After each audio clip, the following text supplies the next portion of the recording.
Assalamu alaikum, which means peace be upon you. Good evening, everyone. Thank you so much for joining today's important conversation, protecting our children, disability, and the risk of human trafficking. My name is Sumaya Mahmood, and I am the Anti-Human Trafficking Program Coordinator and the Education Program Coordinator here at Sakina.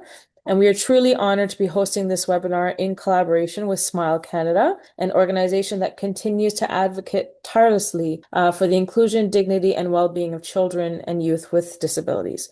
Before we begin, I'd like to acknowledge the land on which our organization operates. While Sakina functions at a national level, our head office and the People's Market operate out of land that is part of the treaty and traditional territory of the Mississaugas of the Credit First Nation, the Haudenosaunee Confederacy, the Huron-Wendat, and Wyandot nations. Sakina believes that while a land acknowledgement is the first step, we also understand that land acknowledgements alone are not sufficient to redress the harm caused by centuries of land theft, forced displacement, and ongoing acts of settler colonialism. We recognize that this work is ongoing and complex, and we are dedicated to doing our part to create a better future for all. Now, at Sakina, our goal is to create these learning spaces grounded in compassion, cultural sensitivity, and community connection. And so tonight's session reflects that commitment. Children and youth with disabilities face unique challenges, and unfortunately, those challenges can sometimes create vulnerabilities that traffickers may try to exploit. So for many parents and caregivers, this is a topic that feels overwhelming or even unimaginable. But awareness is one of the most powerful tools we have to keep our children safe. And to give context to that, we started our anti-human trafficking program at Sakina.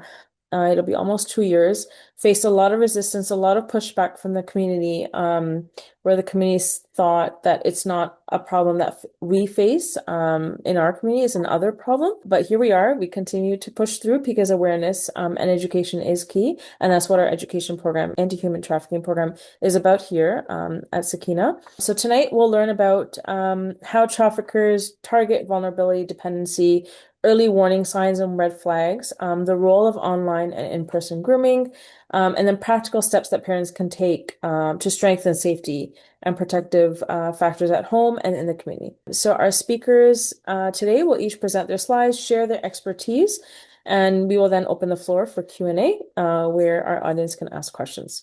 So we are incredibly grateful to have our two highly experienced presenters with us this evening, both of whom work in the field closely with individuals at risk of exploitation, and they bring deep knowledge, empathy, and frontline insight. And so first we have Deanna Jose. Deanna is an expert in trauma-informed care with extensive experience in sexual health education, human trafficking prevention, advocacy for individuals with intellectual and developmental disabilities. Her work as a teacher, trainer, and consultant in the developmental services sector has given her profound understanding of how trauma impacts individuals and families, especially those navigating systemic barriers. Through her roles with Montage Support Services, as well as her work on Equity, Diversity, and Inclusion Committee, Pride Collective, and Anti-Human Trafficking Committee with the TDSB, Deanna centers safety, empowerment, and person-led support in all her educational initiatives. Next, we have Samantha McNeil. Samantha is a registered nurse and sexual assault nurse examiner with 25 years of experience supporting victims, survivors, and individuals at risk of sexual violence, intimate partner violence, and human trafficking. She currently serves as a nurse advisor for the Anti-Human Sex Trafficking Strategy and works with Trillium Health Partners in the Sexual Assault and Domestic Violence Program. Her clinical and community work spans public health, hospital settings, and provincial training for healthcare and social service professionals. She's played a key role in the development of the Region of Peel's Anti-Human Sex Trafficking Strategy and continues to be a strong advocate for survivor-centered, trauma-informed responses. So thank you both for being here today. We'll begin tonight's presentation with Deanna. So Deanna, the floor is yours. Before I start, and I know Samantha feels the same way, we have to do a content warning. This conversation is not pleasant and it's very difficult to hear. And absolutely acknowledge that. So I just want to make sure that people are aware they might feel triggered. This might be difficult to process, and maybe not now, maybe in a little while. But please take the time you need to take care of yourself and reach out if you need further information or support. You know your resources around you and the people you can talk to. I just want to acknowledge that we want to keep you aware and really take care of yourself in this process. So next slide, please. So I want to just give you some quick stats and data. Although there's not many great stats out there, it's not something that's actually, unfortunately, monitored or collected very well, but this is what we have. Individuals with IDD, and I'll just say IDD to keep it simple, are at least 4 to 10 times more likely to be victims of a violent crime than their individuals without disabilities. So this includes a heightened risk of physical assault as well. They're 7 times more likely to experience a sexual assault than their non-disabled peers. Women and girls with disabilities make up a disproportionate share of trafficking victims, with up to 25% of the cases in Ontario specifically involving individuals with some form of disability. And 30% are more likely to be victims of violent crimes, violence and abuse in the lives of people with disabilities.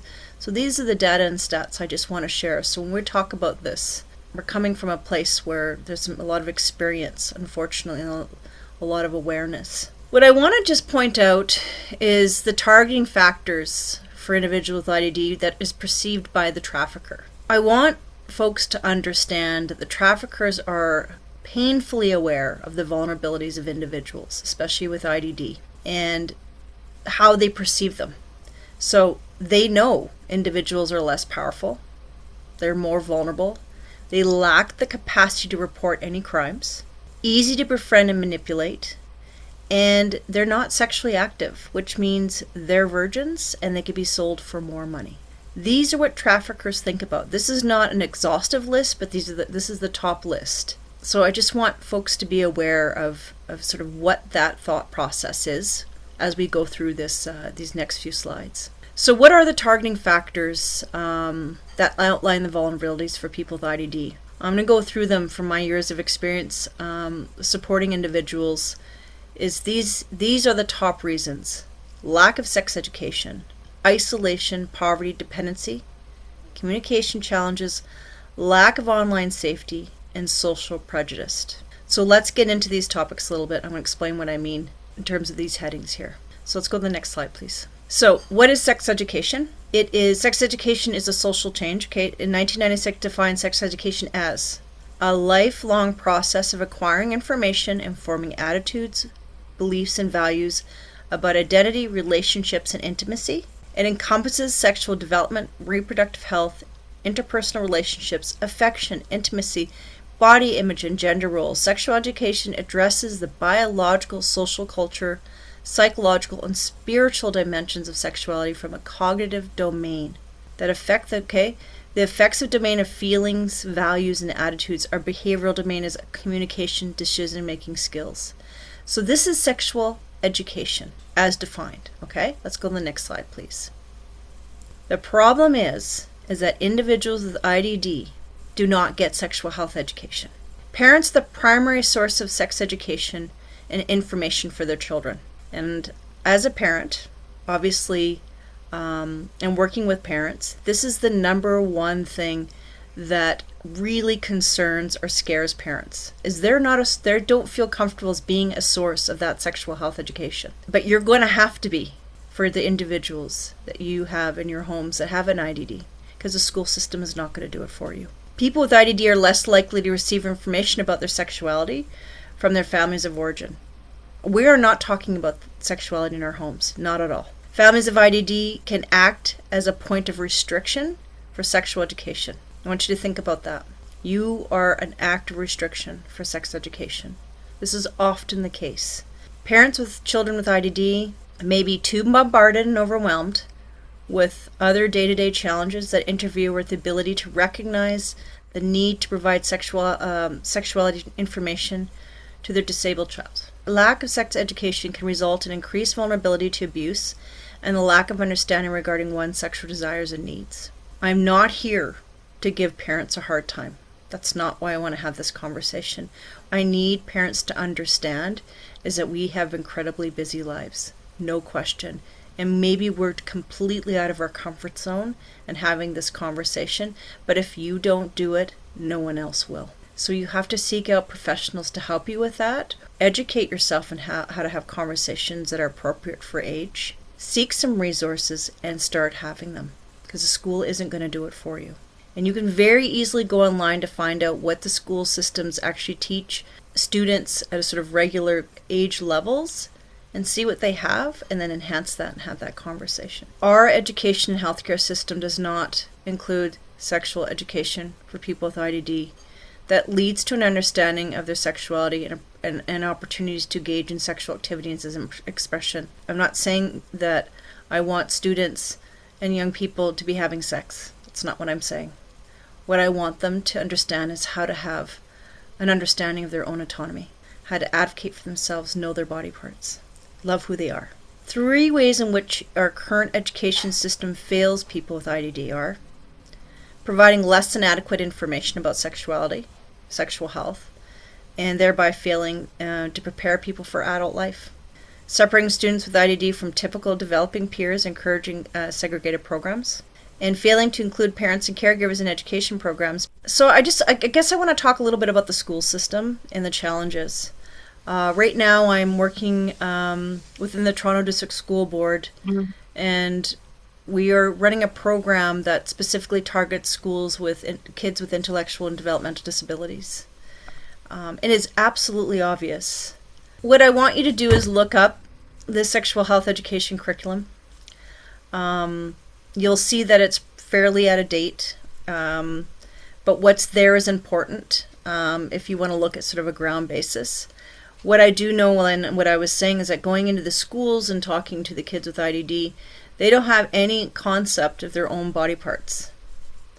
They don't have any understanding around consent or what a healthy or unhealthy relationship is. And so we're trying to cover some real basics as a way to advocate for ourselves and our own bodies. And unfortunately, the comprehensive sexual health education focuses on autonomy, consent, healthy relationships, and reproductive health, but the students with IDD don't get it. But it does lack detailed guidance and tailored specifically for individuals with IDD. It lacks already. They don't get it. Students with IDD often are placed in modified or alternative programs. Again, inconsistent, not delivered. And educators frequently adapt the content informally because they're not trained to do the education. The teachers are not equipped to have the conversation, or nor are they comfortable. So they just don't have it. So why do people with IDD have fewer opportunities to develop social and sexual relationships? No privacy. They're dependent on others for daily living. They lack confidence about their physical appearance and their abilities. There's less knowledge of how to negotiate relationships and express their sexuality. Limited social circle and lack of social experiences. Limited or underdeveloped social skills due to the lack of exposure to social opportunities. Physical or cognitive limitations, and then caregiver wrongly thinking of them as a childlike or asexual, or imposing their own values on the people they support. And when we talk about these things, caregivers view their sexuality as something to be feared and controlled.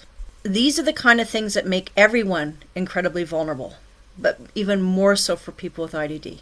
We have put them in a situation where we are so scared and we're so fearful something will happen to them that we try to bubble them as to not having any interactions and completely isolate them from being in a situation where they're able to express themselves. Because we're dealing with the disability, we're dealing maybe with the behaviors, the complexities, the medications, all the other things that require support. And the sexuality is the last at the bottom of the list of concerns. But what I need to tell you is that you still need to have the conversation. They're still a sexual human being. They still have skin, and they have a brain, and they have passions and love and care and needs and desires as well. And that's not something we should fear. What we teach them is advocate for themselves, right? And for their bodies. And once we can switch that and take a look at how do we introduce those things, it removes the fear a little bit and allows them to be able to advocate. So let's go to the next slide, please. I'm talking about segregated, controlled friendliness. Living alone, few social ties, living with family or residential settings may experience limited contact with others, and a desire for social connections may contribute to victim being influenced by a potential friend. And so when we talk about online safety, this is what's happening. Isolation, people are trying to create circles and trying to find ties, social ties, and they're doing it online. We remember COVID. I don't think anyone's going to forget. What was really impactful about COVID and what upsetting for a lot of us is that we were isolated. We couldn't see our family and friends. We couldn't do the things we wanted to do every day. And what I can say to that is it was a very humbling experience, or it should be, because people with IDD feel this all the time, and they struggled even more. So mental health got really, really bad for people during COVID. It's because it's isolation. There's no social circles, there's no ties. So if you can think about how you might have felt with the freedom the limited freedom that you have, imagine someone who has none and is desperate for those connections. What happens? Which is why a lot of times if they have access to the internet, they go online. Next slide, please. Your young people are going to grow up to be adults, and they're going to get some funds like ODSP and passport funding when they hit 18. Prior to that, before they hit 18, you get quite a bit of funding and support, but as soon as you hit 18, it is a very different world with very limiting amount of funds. And this is just an example. So for a single person, a maximum monthly amount of basic needs and shelter is about $1,361, okay? The amount can vary based on the circumstances, and you can have additional things because of appointments and that sort of thing. But your passport funding at 18, you're immediately eligible for $5,500 out of the gate, depending on what your needs and your supports are. But studies have shown that people in IDD are significantly higher risk of living in poverty due to the lack of employment opportunities. So you're already, again, you're living in a controlled environment where you're controlled in funding and the amount of money you get, and you're not really getting a lot of opportunities for employment.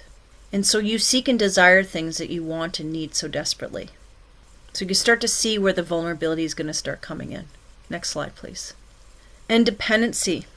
I've worked with a lot of caregivers, parents, and I'm also a family member. I had a family member who has a developmental disability, so I've lived experience as well.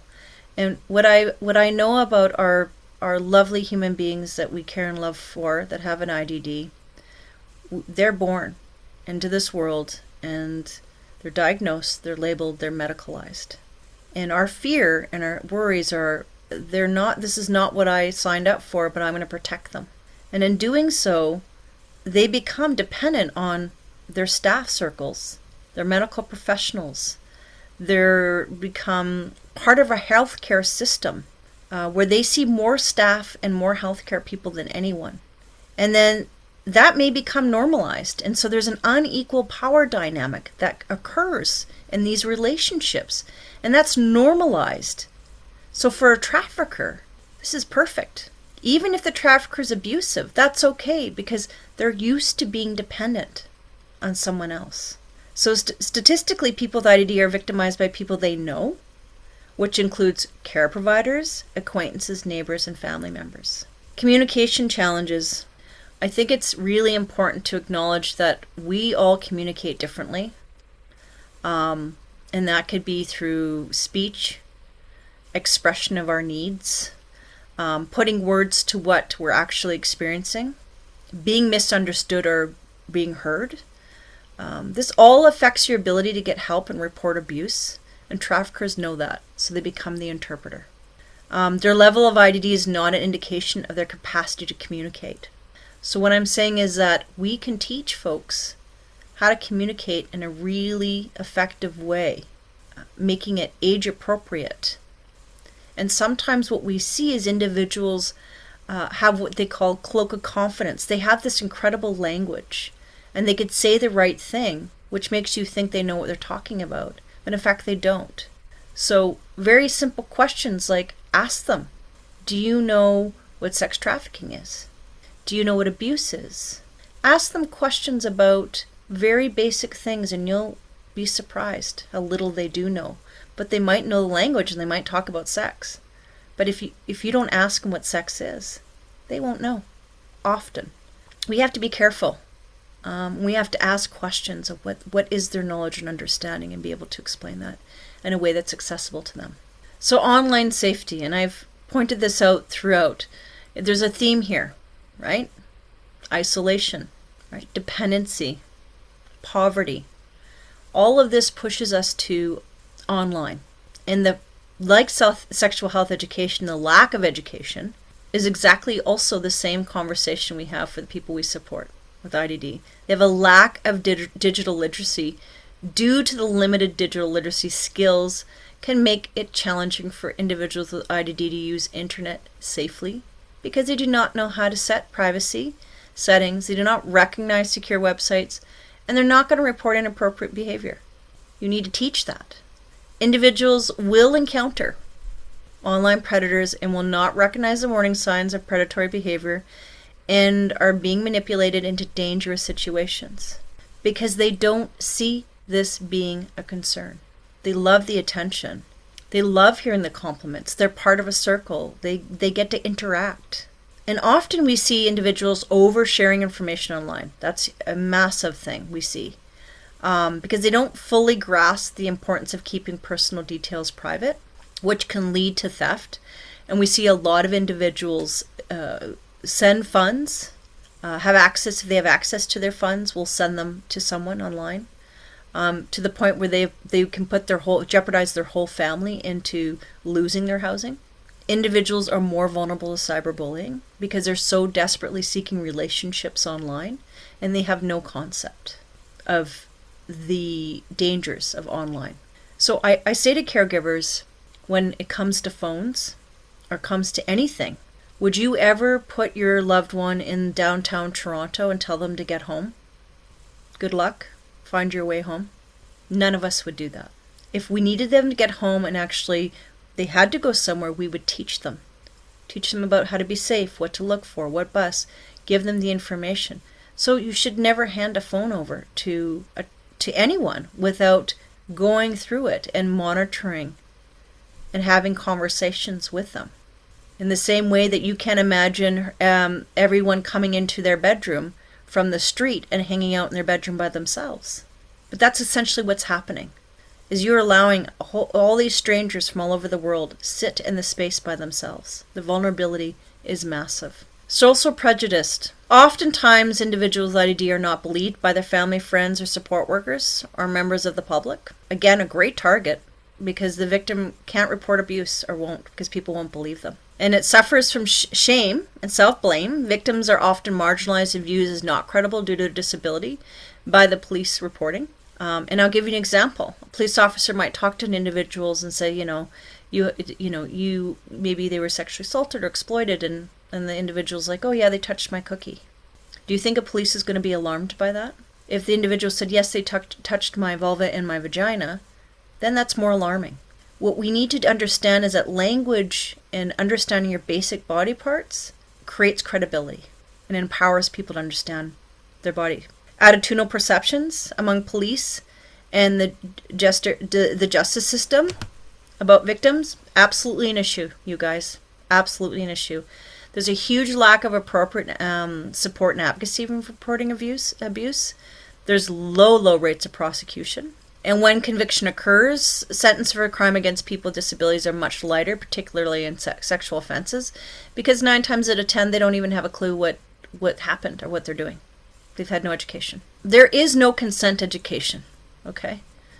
Consent education often lacks specifically regarding scenarios relevant to individuals with IDD, such as caregivers or authority figures.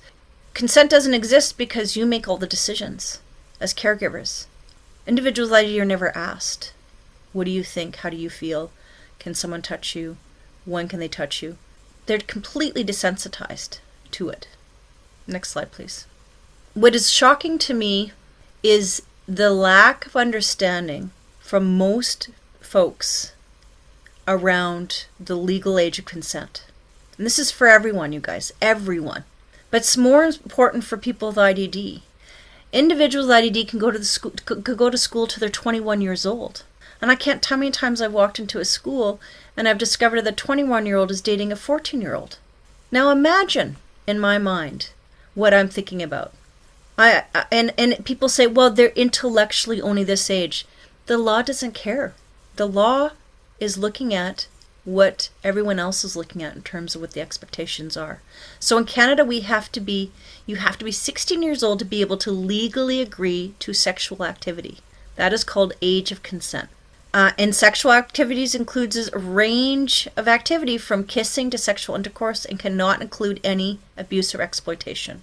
There are some exceptions to youth under 16, but only if the youth and peer are close in age. You have to be 18 years old to legally agree to sexual activity that exploits when it involves prostitution, pornography, or when sexual activity happens in a relationship, authority, trust, or dependency.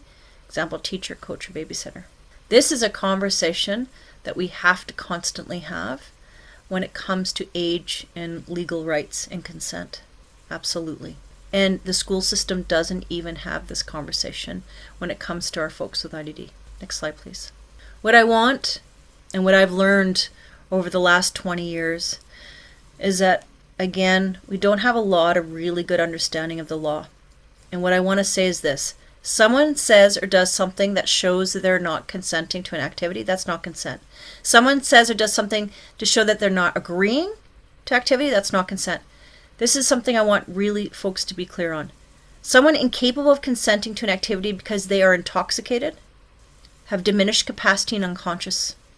What I want everyone to understand is what diminished capacity means is an individual with an intellectual developmental disability. The law has put this in here because they don't want to make a decision about someone's ability to consent. So if there's exploitation that is occurring with someone who has diminished capacity in the legal system, they have to figure out or prove that they cannot consent. Okay? So if I prove that someone can't consent, they lose it for the rest of their lives. I'm not interested in taking anyone's ability to consent.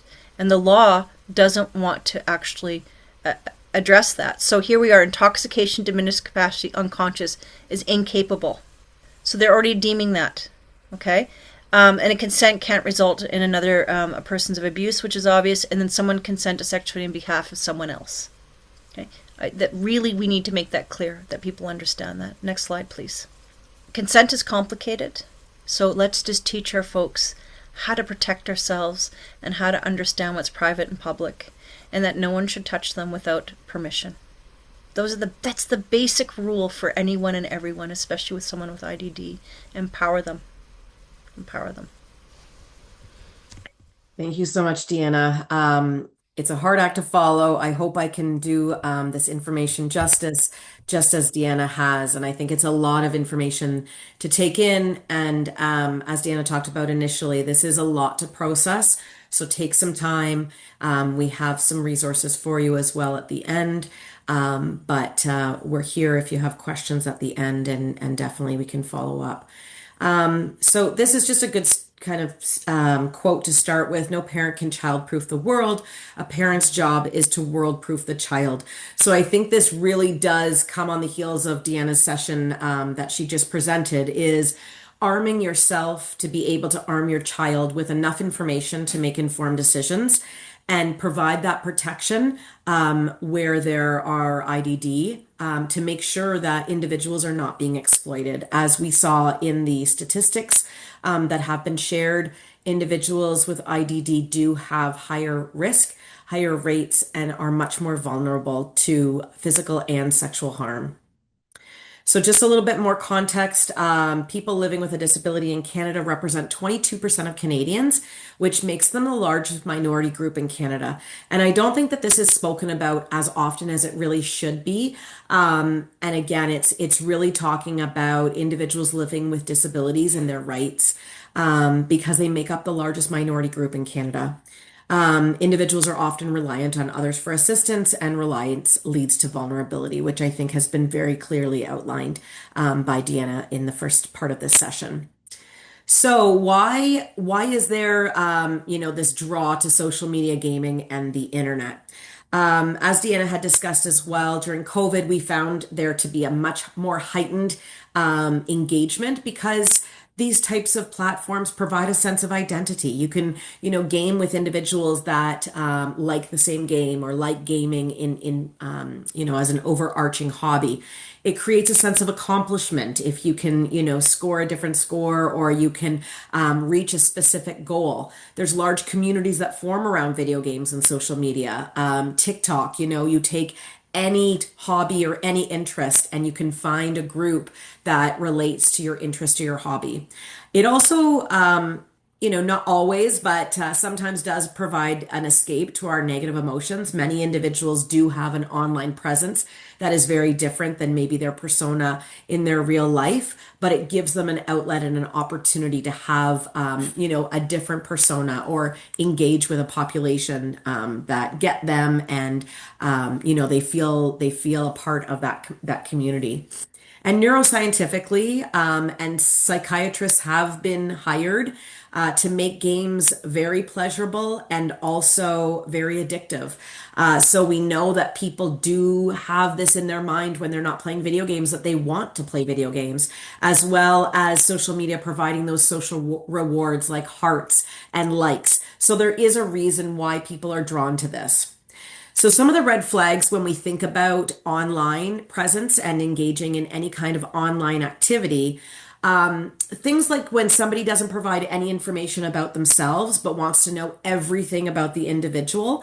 And this is again information that you can share with your family members and children to really help them to understand, you know a lot about this person, or they know a lot about you, but you don't have a lot of information about them. So really as a warning sign or a red flag to kind of think about that. And also, I have two children that are 14 and 10, and we have a rule that if you're using the cell phone that I pay for, there's open access. I can pick it up at any time. This is not your own private device. We have that relationship where it is, they are charged in a common space. We can pick them up at any time. We can ask them to see their social media accounts, or their text messages and things like that. We pay for it. So as parents, we have a responsibility to protect our children.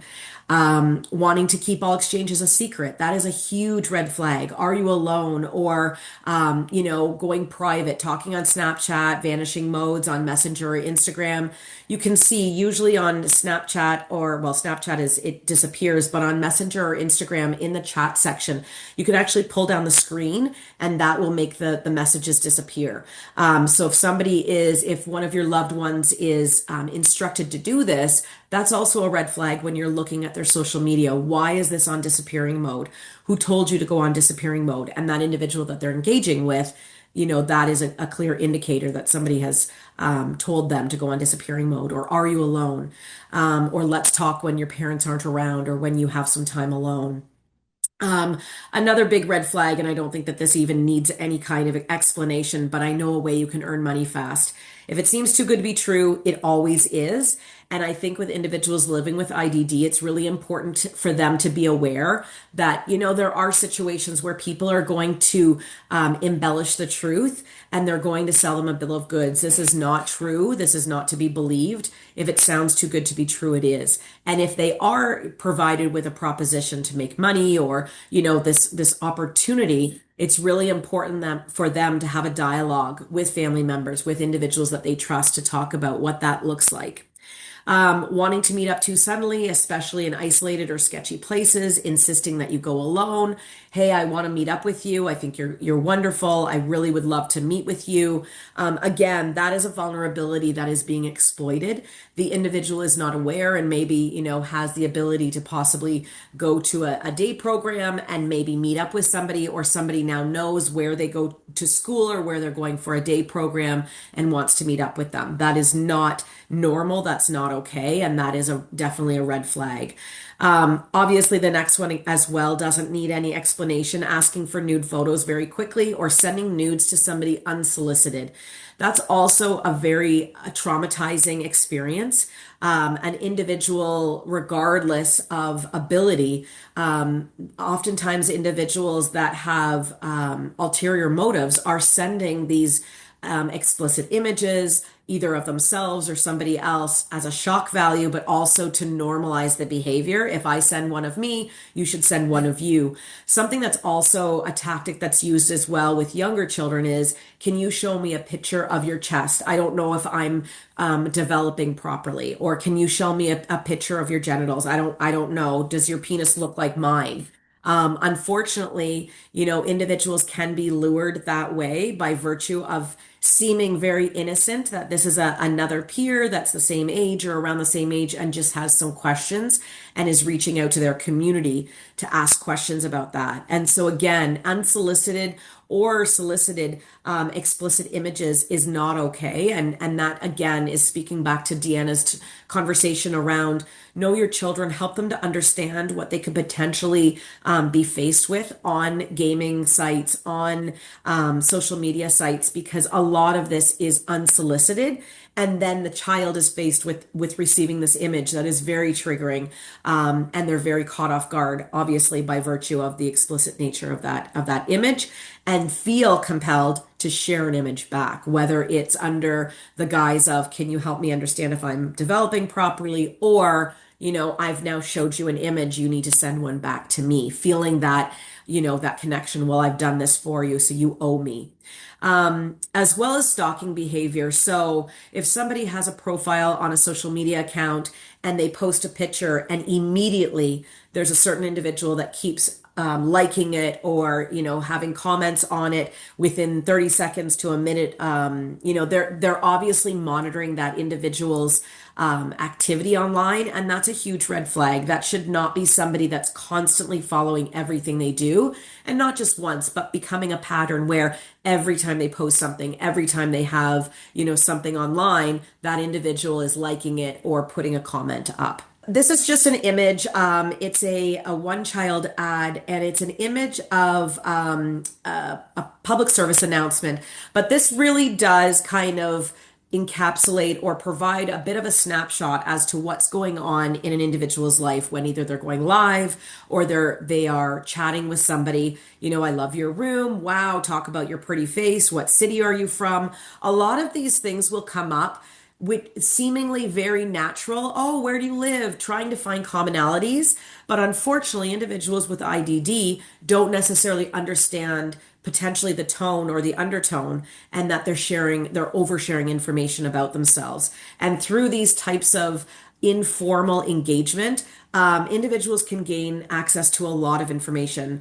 The different things that are even in an individual's room, if they're live or if they're taking pictures, traffickers and exploiters will look at their surroundings and start to find commonalities.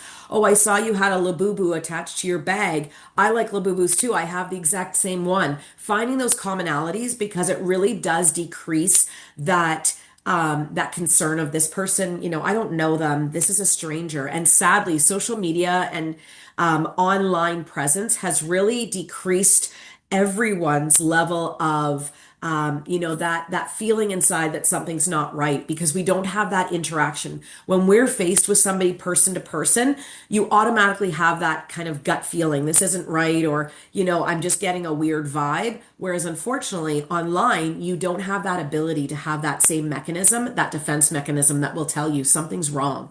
So really that piece around, telling too much about themselves or talking about where they go to school or where they live, that provides that individual with a lot of information that they can exploit. So online safety tips. What can we do to protect our children?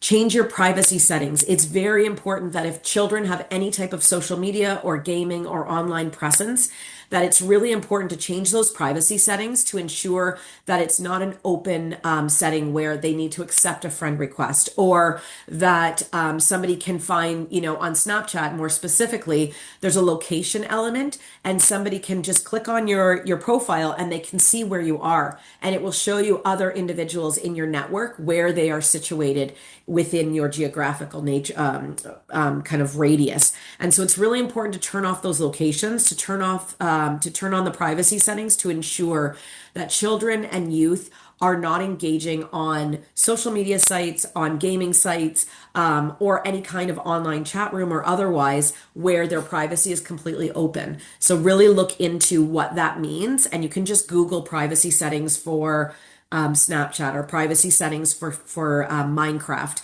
All of those things are listed. It's very easy to kind of figure out kind of those steps as to how to go into the privacy settings and make sure that the child is as protected as they can while using that site. Don't accept friend requests or follows or DM requests from strangers. I talk to my children about, have you seen the whites of the eyes of that individual? Have you met that person? Because a lot of times, sadly, in the work that I do in sexual assault and sex trafficking, I ask the individual, how long have you known this person or what's your relationship? Oh, they're my best friend. How long have you known them for? 2 weeks. Where do they live? Texas. Where do you know them from? Minecraft. This is such an unreal situation where the internet has brought individuals together, which is on the surface wonderful. But sadly, knowing somebody for 2 weeks and believing that they're your best friend and they live in Texas and you've never met them, you're just taking them at face value. You think they're a 13-year-old boy or a 13-year-old girl, and that is clearly not the situation. We know that many individuals engage in gaming with children on specifically young children's gaming sites like Minecraft and Roblox and Fortnite. They offer them battle passes and, provide them with gifts and loot and that kind of thing. And the individual starts to think that, wow, this is a really nice person. And then through the chat option, they start to kind of ask them questions. Where do you live? Are your parents home? Who lives with you? They start to develop that relationship with somebody that they're asking all of these questions and finding out very intimate details about their life. Turn off their location. Nobody needs to know where they are situated as well. There's usually a timestamp as to this person was here and then they were here and then they were here. And individuals that are very tech savvy can figure that out and find from the IP address very quickly where that individual is situated. So if your location is off, they can't follow the individual and follow where they are with their phone or their device, even an iPad. Avoid going into private chats with people you don't know, even if you have mutual friends. And this is something that exploiters really use to their advantage. They befriend other individuals that are quote unquote friends with that person or connections online. And so it lets your guard down. You think, well, they're friends with, this person and this person and this person that I know. So obviously they must be okay because they must be a friend of that person. And sadly, social media, what it has also done is the more friends you have, it seems like the more of a social network you have. So individuals quite commonly will just accept friend requests from whomever because it just shows that they have this large social network. And that provides that feeling of gratification that I'm part of something. I have these friends. Block people who are inappropriate, rude, or abusive.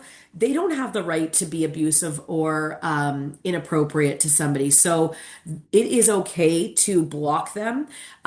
Just know that if there's a situation where you shut down an account, if your child or a loved one starts up another account with that same device, that individual that is cyberbullying them or has been tracking them and you blocked them, if you're using the same device, it's the same IP address. So even though you shut down this account and somebody starts up a new account, they can link it to the IP address so they can still find that individual. So it's very, very important to block them.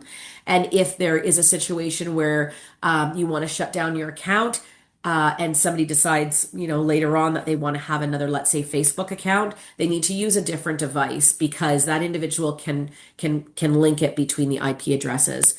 Avoid sending photos, especially explicit images. We talk about this all the time, and sextortion is a real thing where, again, it's this idea of I'll share my picture if you share yours. And as soon as an individual clicks on that link, the exploiter or the sextorter has access to their phone and their contacts and says, if you don't send me more pictures or you don't send me money, I'm going to send this to everybody all of your contacts, your family, your friends. And that creates a lot of shame for the individual and also a lot of desperation where they feel, I don't know how to get out of this myself. I don't know what to do. I don't want this image shared. I don't want my family knowing that I did this.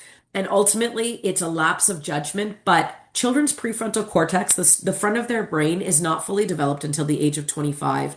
So traffickers and exploiters know this, and they use this specifically to target them because that prefrontal cortex is responsible for decision making, for instant gratification, and for pleasurable, responses. So if a child's prefrontal cortex is not fully developed and they're living with an IDD, that individual is very clearly aware that they're going to jump to the chance that this is, this is an opportunity, this is an instant gratification. And so therefore they're not only exploiting their IDD, they're exploiting the fact that their brain is not fully developed to be able to rationally understand what the implications of their decision is. So just knowing that sexual exploitation often starts online is the first offense. And being aware of that and speaking openly with children about we can't trust everyone online, just like we can't trust everybody, in our community. And we talk always about the white van where somebody's going to come and drag you into the white van. The internet is the new white van, and we really have to be very cognizant as parents and as caregivers to really understand what that means and giving children devices and what that means because people have access to them. And oftentimes, individuals that are luring and grooming children and youth have only one reason to do that, and that is to exploit them. I'm going to try and see if this YouTube video will work. Sometimes it does, sometimes it doesn't. But if it doesn't, we will send this after the session. It's just a really quick video that talks in very, very easy to understand terms about what is sex trafficking, which is a completely nuanced and highly complex situation. So I'm going to try and see if this will work here. You may have heard of something called sex trafficking. Can hear I know, it's been in the news a lot lately, and you're probably thinking it could never happen to you or any of your friends. But the truth is, sex trafficking is already happening across Canada. Can't see the video. Young Canadian girls and boys, okay. some the same age as you, no worries. even Thank younger, you for letting and from all different backgrounds and ethnicities become victims of trafficking. And I will send this. I kind of expected that to happen. I'm so sorry. I will get out of this here. Okay, I will send that link. It's a great video, and it speaks in kind of youth terms about what is sex trafficking, which is very difficult usually to explain. Ronelle Bruder, who is a survivor of sex trafficking, does a fantastic job. So we will send you that link, and I do apologize. So, oh goodness, excuse me. So just about, trying to get a better understanding, oh my goodness, and sense of luring and grooming. So how this works, and Ronelle does explain this in the video, but in lieu of that right now, these are the steps that individuals use. And sadly, I could write the script on it. I've done this work for 25 years. I've worked with individuals that have been sex trafficked for many of those years. And sadly, this is the way that it takes place on every occasion. So target somebody to exploit, whether it's online, and usually it's online. And then there's a chat that ensues. There's that engagement of finding everything that they can about that person, finding out, their life events, what they enjoy, who's in their life.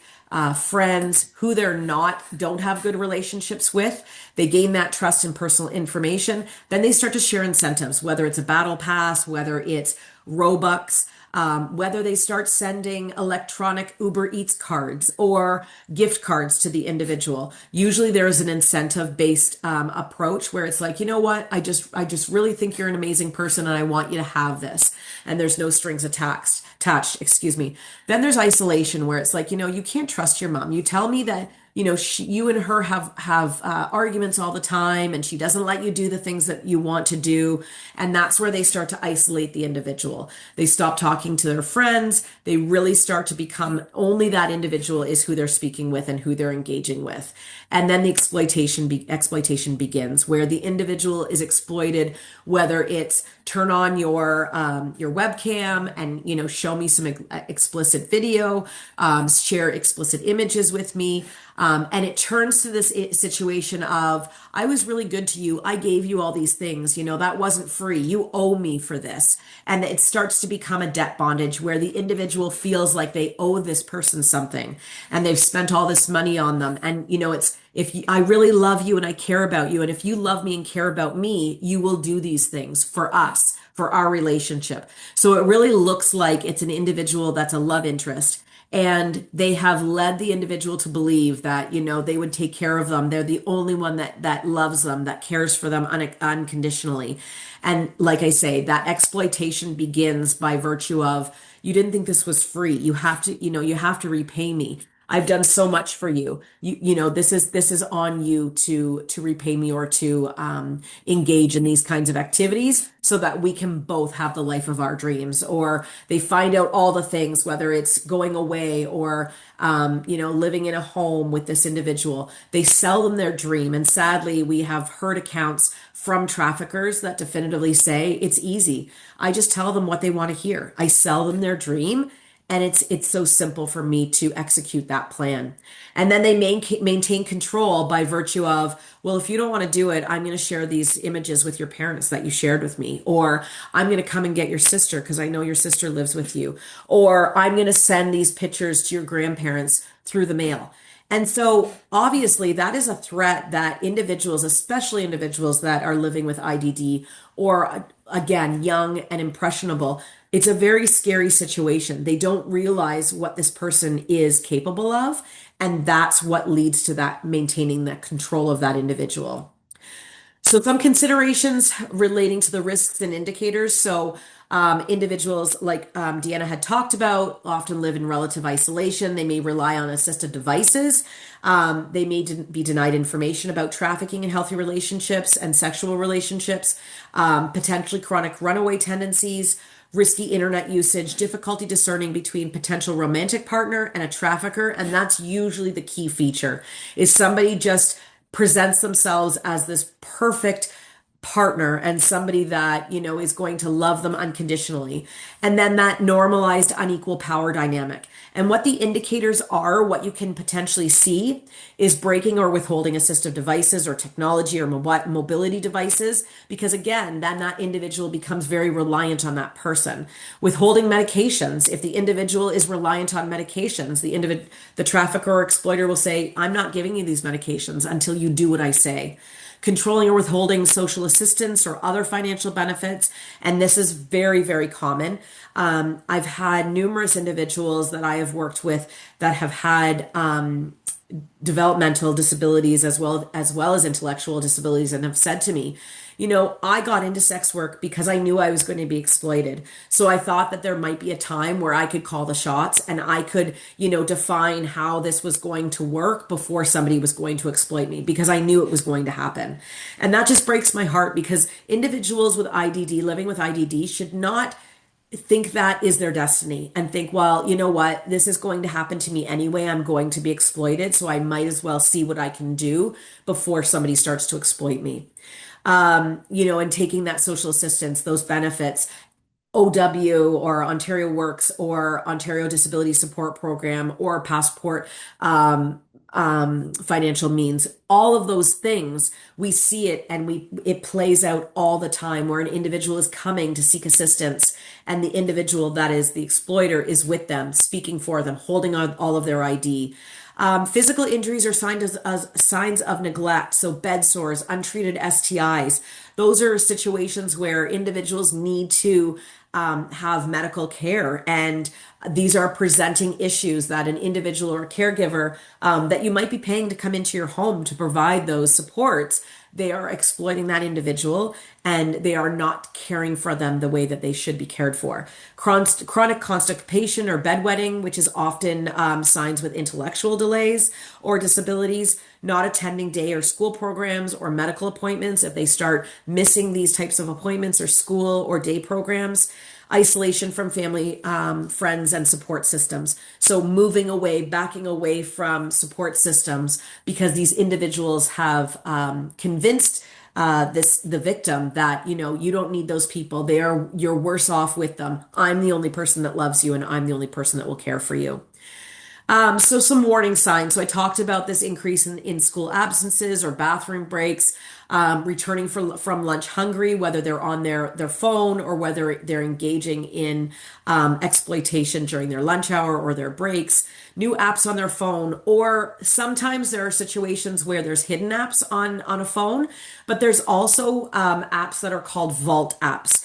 And what they look like is a calculator app. It's still on the surface, looks like a calculator, and you can do, 1 + 2 = 3, but there's a number, a code that they put in, and there's hidden images behind that. So once that code is put in, there's a whole bunch of images that are in that vault.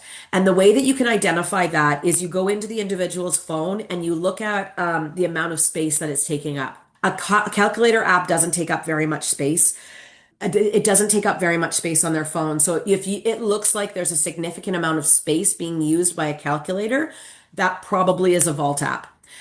You can also do scans. There's free scans that you can get from the App Store or from an Android, the Android store as well, where you can scan a phone to see if there's hidden apps there where people can put pictures or things like that they're trying to hide. With new apps on phones, so Snapchat and WhatsApp. Usually people will engage on Snapchat. They'll find each other on Snapchat and then they'll try to move them to WhatsApp because it's in end-to-end encrypted and nobody can access that information, or so it seems nobody can access that information. It's end-to-end encrypted, and it can also be where they put it on disappearing mode. So within 24 hours, it disappears. There's no evidence of that.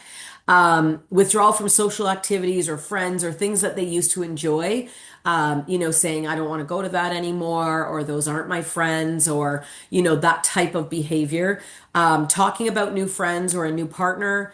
Oftentimes individuals with IDD are very excited about, a new friend, somebody that they just think is the most amazing person, and somebody that they're really excited to spend all their time with. Just kind of find out what that person's all about, maybe a little bit of information about them, where they live, where did you meet them, that kind of thing. Secretive about and or increased social media use, gaming, or internet use. So often an individual might have been engaging in a living room or some common space, and now they're only engaging in their room, or late at night they're going downstairs to play a game and they have that chat function. I talked about the loot or rewards on video games, e-gift cards, Uber Eats sent to the school or home. We've seen that quite a bit. We've also seen individuals, exploiters, that give a child their credit card. And it's obviously not the parent's name on it. It can't be a grade 7's name because they cannot have a credit card. But individuals are giving credit cards to children and saying, buy whatever you want, buy Uber Eats for all your friends at school. And maybe they don't use it at home, but maybe it's coming through the school or through their day program. Long distance charges on cell phone bill or data overage charges from communicating with an individual. And I can't stress this enough, and this is something that we're seeing as a new trend, is speaking to friends or using video chats or video calls, FaceTime, WhatsApp video calls. They cannot be accessed by police. So this is a new trend by traffickers where they're telling people, let's do a video chat. Only talk to me on video chat. I've had patients that have been on video chat the entire time they've been with me. And I've said, this is confidential. Unfortunately, I can't have that individual on video chat, but the person discloses, like, I will get into trouble if I don't have them on video chat. They need to know where I am at all times, and I need to be on video chat at all times. So that's a big one. It might seem like just, oh, they're just having a video chat and they're chatting instead of being on the phone. But for me, that is a significant red flag and a warning sign that this person is monitoring them, and they know that any exchange they have through video chat is not accessible through law enforcement. So how do we talk to youth? I think for me as a nurse, the biggest issue that parents and caregivers and teachers have, even nurses have, is how do I even start to engage in this conversation? What does the first 5 minutes look like? How do I have a meaningful dialogue without having my child shut down or feel that their privacy is being breached? And really, it's an honest, open, transparent conversation. I'm concerned about you, and I want to make sure that you have the information that you need, because there are people out there that are looking to take advantage or exploit you or treat you poorly, whatever language is most appropriate for their age and their ability level to understand that conversation. Talk about safe spaces. Talk about, when we are at home, we have a cell phone free time. This is a safe place. If you don't feel comfortable talking to me, identify individuals that they can talk to. As a parent myself, I say, if it's too difficult to talk to me about, you can write it down, or these are safe people you can talk to, grandma or this friend. They know that we have that opportunity, that it doesn't have to be me. It can be somebody that you trust and you feel comfortable with. And oftentimes these conversations are really difficult to have. But at the end of the day, I care about you. And I know that individuals are trying to put you in dangerous situations because you just don't know, that you're not old enough, or that you don't have that ability to be able to process the information like an adult would. Routine and structure. So again, talking about, how often they use their gaming or their social media. Having a conversation about where phones or devices need to be charged. Charging happens in the kitchen. You don't take your phone to the bathroom. You don't take your phone to your bedroom. Bedroom doors remain open if you are talking on or you have a chat function. Making that a normal home norm that, in our house, this is what we do, and we don't deviate from that. Again, standard rules and standards. If you want to have a new app, talk to me about it. Let's look at it. Let's review it together and find out if there's any concerns that we might have about it. If it's 18 plus, or if there have been reports to CyberTip, which is a Canadian repository for a tip line for any kind of engagement online that is unsafe. Talk about, looking into these things. Let's learn about these apps together before we just blanket give you that option. Talking about, we don't have the chat option. If you're on a gaming device with somebody, we need to know who they are, and we need to know that it's okay that they're allowed to talk to you. If we've not met them or we've not met their parents, unfortunately, you can't have that chat function with them. Promote opportunities to be positive. So, I've given you this cell phone, or I let you use this gaming device because I trust you. And, I do trust that you're going to make good decisions. But I also trust that if there are situations where you feel uncomfortable, or you're not really sure, or it seems too good to be true, that you can come to us. And again, if it's not me, maybe it's your father or your cousin or your sister, whomever that is. Offer opportunities, and also provide positive reinforcement when they are doing things that are beneficial. So, I'm grateful that when you came home from school, that you put your phone down, and that you're doing art, or you're trying to do whatever it is. You called a friend, or whatever the case may be that the family knows. Having those opportunities for positive reinforcement also shows that individual, and also works as a bit of a psychological tactic against somebody who's trying to isolate them.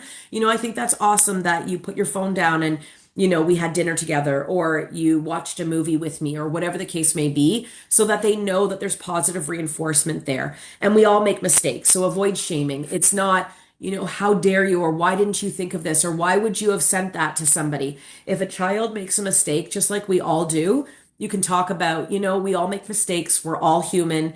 Let's learn from it. Why do you think this person asked you for something that you didn't feel comfortable sharing?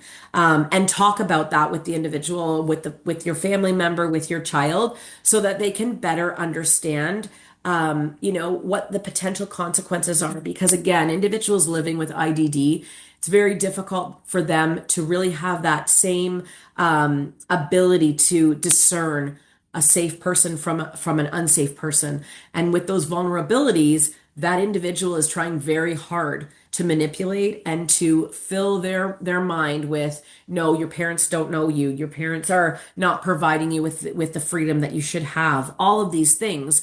So providing that reinforcement that it's not their fault. They didn't do something wrong. They're not a bad individual. They shouldn't feel shame. It's more of, I'm grateful that you brought this to my attention. Let's work through this. This is not a safe person, and these are the reasons why. And try to have that conversation with your child and let them know at the end of the day, the only reason why we're having these conversations is because we want to protect you. Our job is to protect you, and we're concerned about you. And so how can we make sure that you are having an online presence? Because the other option is to remove everything from individuals too, which is absolutely the wrong way to go.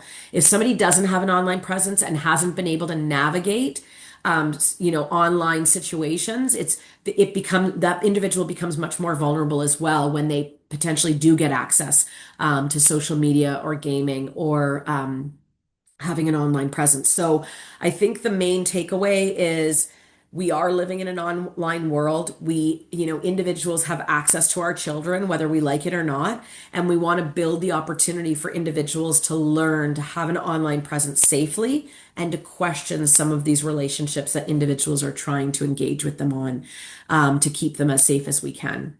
So these are just some of our resources. We have a dedicated sex trafficking wraparound services hub in Peel. Actually, it's in Mississauga now. And we have 24-hour, 7-day a week coverage for anyone over the age of 12 who's been trafficked or is at risk of trafficking. The Canadian Human Trafficking Hotline is always a wonderful resource as well. You can do third-party reports. You can ask questions. You can say, I'm concerned about this, or I had this situation happen, as well as Kids Help Phone.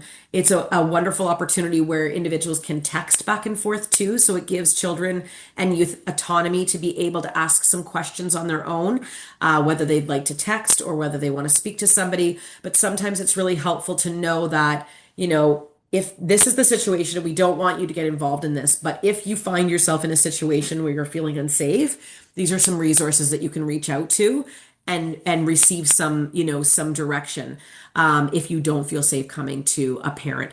Because the last thing we want is for an individual to not have anywhere to turn and to just be at odds and think, I don't have any options here. So providing these options where an individual can reach out, they can text or they can phone, specifically Kids Help Phone, and then they can link them with cyber tip if there's a cyber issue, or police, and obviously family would become involved. But I always like to give my children an option for, if you don't feel comfortable talking to me, these are some options for you to explore, and feel safe with talking to somebody that maybe doesn't necessarily know the situation.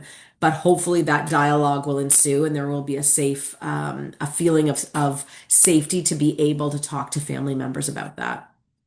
So I'm going to stop there. I know we're at 8:15, so I do apologize if we went a little bit over, but happy to provide any insights or answer any questions that anybody might have. Thank you so much, Samantha and Deanna, for all of your valuable insights. So much helpful information that you presented. And I think while you're presenting, it sparked some questions already, which is amazing. So we'll start with the first one. What are the top 3 online safety steps parents can put in place right now? It's a great question. So I would say turning off the location, making sure that you're putting those privacy settings on. And the third one would be talking to kids about, their online presence and what things might look like might not truly be what they are. So having those open dialogues and learning for yourself. We have some resources that we'll share afterwards, but those are really, really important to protect children and help them to understand. Don't have chat options with people. Don't allow that chat option. Make sure that your social medias are private. Turn off your locations. Those types of things. Deanna, I don't know if you have anything to add. No phones in the room, no No texting. phones in their bedrooms. Absolutely. That is a rule in my house.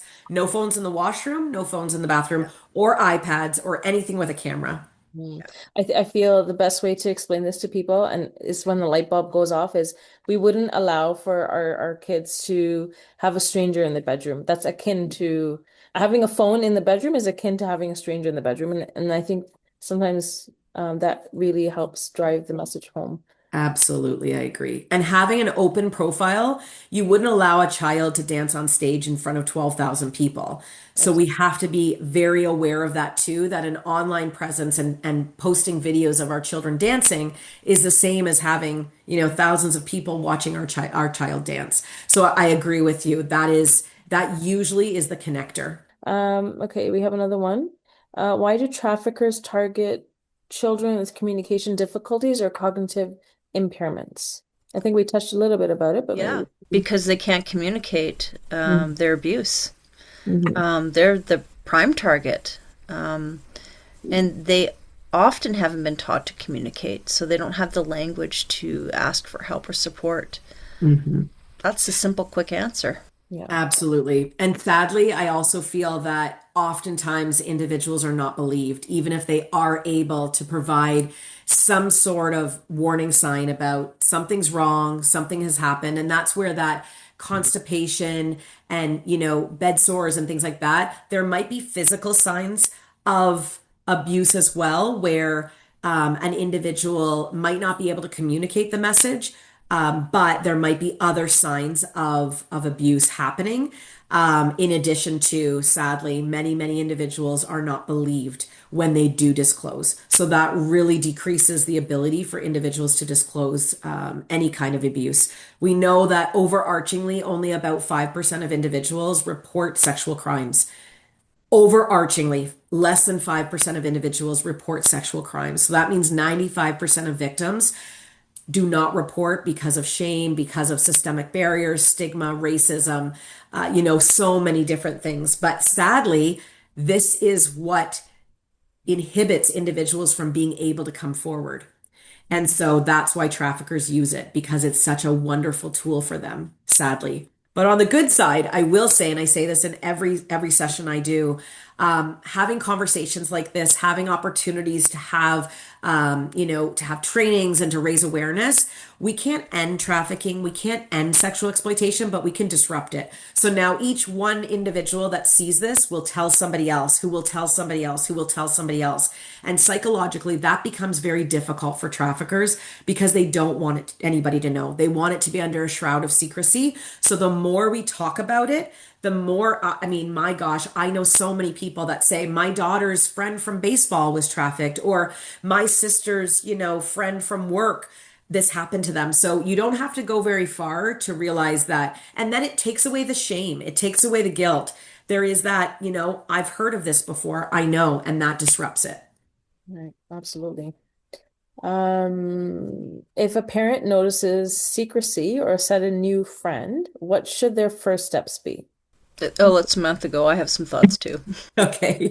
I would inquire. I would want to know, who is this friend? Where do you know them from? Where did you meet them? And I would also, because it's hard, especially with individuals living with IDD, you don't want to shut that down 100% because social engagement is so incredibly important, and being a part of something and feeling a part of something. So asking questions with curiosity, and asking them, does that individual make you do anything that you don't want to do? Have they asked you for anything that makes you feel uncomfortable? Those kinds of questions I would start with, just because, again, and I would reinforce I'm not asking this to get into your business, but I really just want to make sure that you're safe, because not everybody has good intentions. And so asking from a curiosity standpoint, not I am your parent and I need to know, and that whole piece, because that's when people will shy away, and children and youth will pull away and they won't tell you. So acknowledge that at least they told you. I think that's a really important point too. I think the other thing is, I think it's really important that when your children have friends, those friendships need to be shared with the family. That's There's no secret friends. And any friends that I have, and vice versa. So that has to be emphasized. And then there's conversations about secrets, right? Mm-hmm. There's keep secrets and there's speak secrets. And the difference is there are secrets we keep when it's a private party and we're excited and it comes out. But there are other secrets that people tell you not to tell your parents or caregivers, and that's the sign. So you set the tone for friendships around what the expectation is. It's the same for me as it is for you. Mm-hmm. And let me meet them, let me talk to their parents, let me get to know them. And if they will not do those things, then that probably is not a kind of friend that you want in your life, because you mm-hmm. deserve laughter and love and all the things that we get from friendships. So you just have to sort of lay the groundwork and the expectations that are similar to yours, and then they'll see that being more equitable, right? Mm-hmm. I agree. Absolutely. We have a comment. Thank you for such an informative session. Please share some resources to teach youth with IDD about sexuality to help them understand these natural desires, feelings, and how to navigate their emotions or these emotions. I think if I were to say anything out of the gate, is make sure your kids know their body parts in their most correct way. Mm-hmm. Abusers and predators always go after the folks that do not know the names of their private parts. Mm-hmm. And it's very empowering. Mm-hmm. And the moment you're able to label it exactly what it's called, people are like, okay, they're being taught, they're being educated. Right. I'm going to be careful here. Mm-hmm. That's the first thing I would say is please get them to teach that. We're not talking about them having sex. We're talking about them feeling empowered about their body, and that the moment someone touches it, there's choice involved, consent. Hmm. Okay, those are the two things that need to be discussed right out of the gate constantly. Hmm. Absolutely. Mhm. Where can I find age-appropriate education resources, such as PDSB or PDSB? Yeah, there are some out there. There's a lot of great resources actually that come out of Alberta, of all places, in terms of resources for sexually appropriate or appropriate body parts. If you were to look at amaze.org, it's a fantastic resource Hmm. that's visual. So we have to look at our learners. There could be auditory, there could be writing, all sorts of things. Yeah, thank you. That's a great, absolutely great website because us as caregivers can also learn, and they have an educational side with some other resources that kind of take you off on this journey of learning. That's where I would go to first, and you will go down a rabbit hole of greatness of resources and information that's age appropriate for your loved one in terms of information, and it will also give you the education and comfort and being able to have the conversation. Everything's tackled constantly. It's great. Hmm. It was a great resource, yes. Okay, so how does poverty worsen discrimination and exclusion for children with IDD? It's Deanna, go ahead. I know you touched on this a little bit, and yeah. then follow up. We see so poverty. When you're in poverty, you want access to means and opportunity. We all do. And so a trafficker gives the gift of everything you want and dream of. Hmm. So when you talk to your kids or anyone, what's your goal and what's your dream, right? Is a conversation I have. This is what traffickers are going to want to do. They want to give you your goals and dreams. So when if you're in poverty and you want Nike shoes, you want your hair done, your nails done, you can't afford it, they will give that to you. Hmm. And then you will get stuck in this cycle, and this is what I hear from a lot of survivors is I've got used to a lifestyle. I don't want to go back to that, to a shelter, to poverty ever again. I know what that's like. I got used to a lifestyle. I want to stay and enjoy that lifestyle. Hmm. When you've been there, and you've been given and had an opportunity to have more, you will take more always. Hmm. Okay? And unfortunately, you're in a system where you're only given so much money, and employment isn't really much of an option in terms of opportunity. So there's a lot of discrimination there. So I often, say that individuals with IDD are groomed. We have groomed them to become reliant on other people, and we hand them. Traffickers are literally waiting and seeking these individuals out because they know all of these things. You have to know. They circle these schools in Hmm. Toronto, all over the city with IDD, knowing that they're there and the opportunity is just waiting for them. A trafficker makes $250,000 a year off one person. Okay. Hmm. And someone with IDD is very compliant and not going to give you a hard time, right? So that's easy money. And that's Hmm. how they see it. I agree. And that's the thing is the individual doesn't even need to leave their house. Many traffickers control from afar. And so it doesn't have to be the individual removing the child or taking the youth somewhere. This can all be controlled through a phone or through an iPad. And that's the tough part. But like I say, there was a Toronto Star expose a few years ago, and there was a trafficker that literally was just saying, like, this is so easy.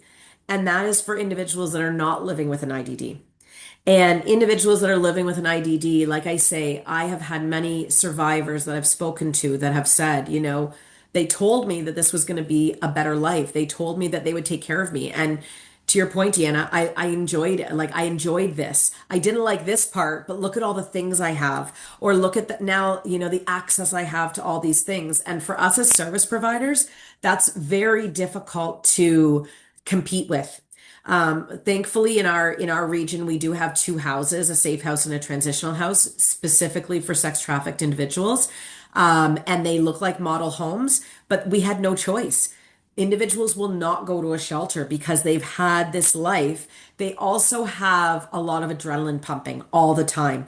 There's a lot of this feeling of, a lot of attention and money and lifestyle that is, again, hard to compete with. So if you've gone from nothing and your family has worked, two and three jobs and it was very hard to come by anything. And now all of a sudden, money's no object. You can have whatever you want at a price. Individuals feel, well, you know what? If I have to do this for a bit, at least I'm getting all these things and I don't have to live in poverty. I don't have to worry about where my next meal is. Individuals will also say to me, you know what, Sam, being in a hotel room was better than being on the street or living in an apartment with my brothers or sisters. Being in an expensive hotel room was fantastic. Yes, I had to do this for it, but just being able to escape that life was something that, I craved. I started to crave. The other thing is individuals that are trafficking will usually get somebody onto some sort of substance where then they're now having to come back to that individual. They need them not only for the goods and for the lifestyle, but literally physiologically they need that drug. And so they know by virtue of giving them this substance, they're going to come back because they're going to be drug sick if they don't get it. So these are all the tactics that individuals use, and they're usually trafficking more than one person at any given time too. So that's another tactic. I usually say, what's the biggest problem in your relationship? Oh, well, my partner cheats on me. For me, that's another red flag because usually they're trafficking, 5 to 7 individuals at any time.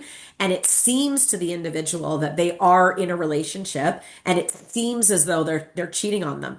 But that's not actually true. They're just trafficking a number of people, selling all of these bills of goods to all these different people.